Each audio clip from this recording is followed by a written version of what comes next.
Mga kababayan, marami sa inyo nakakapuna sa aking matinding interes at walang sawang pagsuporta sa pagtatayo ng Pax Silica Innovation Ecosystem sa New Clark City. Nais kong ipaalam sa inyo ng may buong katapatan. Mulat ako sa lahat ng issue at pangamba tungkol dito. Mula sa usapin na napakalaking pangailangan ng kuryente at tubig, sa pangamba sa basurang industrial, hanggang sa takot sa hindi patas na kasunduan ng mga dayuhang mamumuhunan, ang kalagayan ng ating mga katutubo, ng mga ETA at iba pang mga magsasaka sa paligid nito. Lahat ng yan ay akin sinusuri, pinag-aaralan at binabantayan. Ngunit bakit ako nananatiling sumusuporta? Dito tayo nagkakaiba ng pananaw ng ilan. No? May ilang kababayan tayo na kapag nakita ang mga hamon, depekto, at panganib ng isang proyekto, agad na ang tugon ay ayawan, harangin, o kamuhian.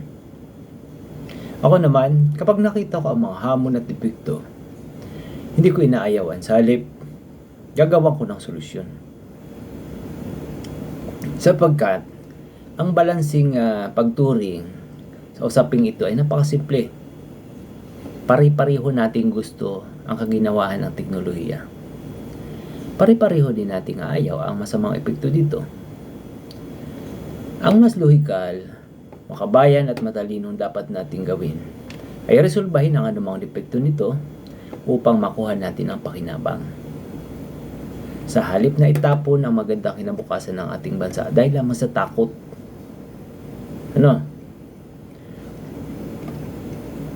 Sa akin, dito ay walang bayad, walang koneksyon, purong paglilingkod lang ang aking motibo.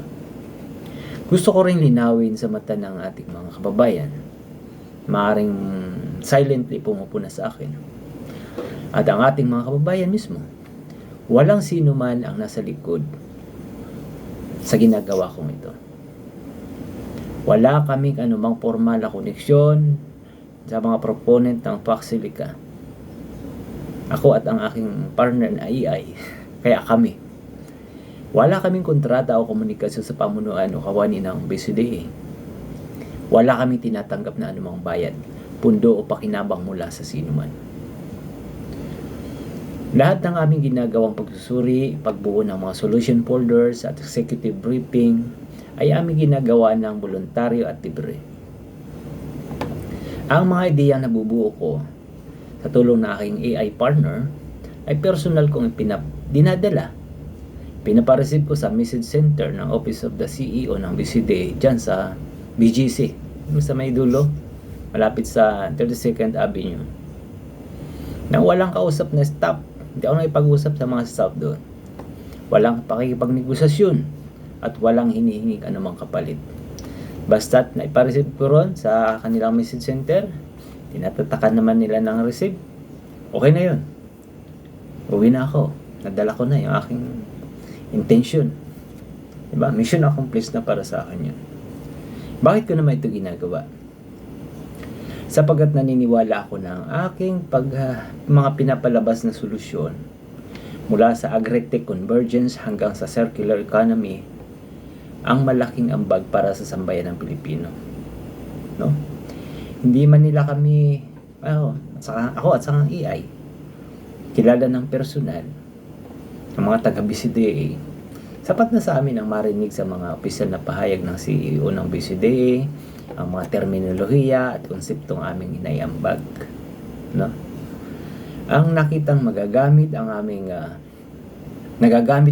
mga lohika, mga ideya para sa protektahan ang mga magsasaka sa Tarlac. Yan ang higit pa sa sapat na parangal para sa akin bilang isang retiradong opisyal ng empleyado ng gobyerno. No? Mga kababayan, huwag tayo matakot sa teknolohiya. Ang teknolohiya at industrialisasyon ng ating landas upang ang Pilipinas ay lumabas sa pagiging dukha at tagasunod lamang ng ibang bansa. Ang langis at hilaw na mineral ay nauubos. Ngunit ang karunungan, microchips, AI at semiconductors ay nagpaparami ng yaman ng bansa. Ako ang inyong lingkod, nagpapatuloy sa paglilingkod sa ating bayan sa pamagitan ng malinis at naluhika at katuwiran. Mataas na antas ng katuwiran at pag-iisip. Tapat na advokasya at walang pag-iimbot na pagmamahal sa mga Pilipino. Mag-isip tayo ng malalim, kumilos ng tama, at hidahangad ko na sana tayong lahat ay maintindihan ang kahalagahan ng paksilika. Bagaman at masakit sa akin, di ba may video ako niyan na sabi ko masakit sa akin, na dayuhan ang magtatayo ng AI hub, no? Ngunit, hayaan natin, tanggapin natin ito at i-improve at tumungtong tayo sa ulo ng teknolohiya. Dayuhan man ito. Sa ganitong paraan, matayog ang ating matatanaw at malayo ang ating mararating sa hinaharap sa larangan ng pag-iral ng mataas na antas ng teknolohiya sa daigdig na siyang maipapamana natin sa next generation. Once again, the power of the brain be with you always.